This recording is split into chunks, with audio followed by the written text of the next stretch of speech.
জয়ের গোসলের গামছাটা, খাবারের প্লেটটা, নোংরা শার্টটা ধুয়ে দেওয়ার চরে পুরা কপালটা টিপে দেয়া, তাতে সযত্নে জলপট্টি দেবার মায়ার নারীটাকে শেষবার দেখল জয়। আরামে শুয়ে আছে মেয়েটা, আর কোনো কষ্ট নেই ওর। আর জয়ের বিরহ সইতে হবে না তরুকে, সারাদিন অক্লান্ত কাজ করতে হবে না। জয়ের ফরমায়েশ কাটার দিন বুঝি ফুরলো তরুর।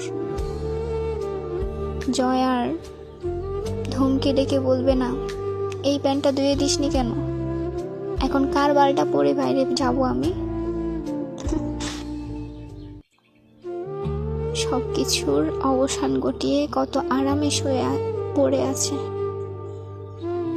দেখো। জয়ের কপালে সেরা ফুলে উঠল ক্রোবে।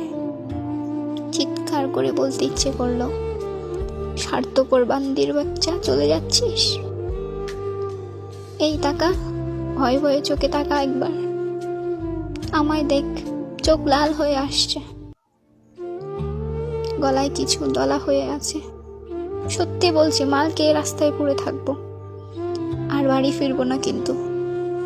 শেষবার বলছি, তাকাবি কিনা বল, আস্তে করে বল, মন খারাপ আপনার? বল, বল না, বল। আমার সহ্য ক্ষমতাকে চ্যালেঞ্জ করিস না তরু, আমি কাঁচা, হেরে যাব এই চ্যালেঞ্জে। তরু, আমার কেউ নেই, আমার দনমুখ শোনার মতো কেউ নেই।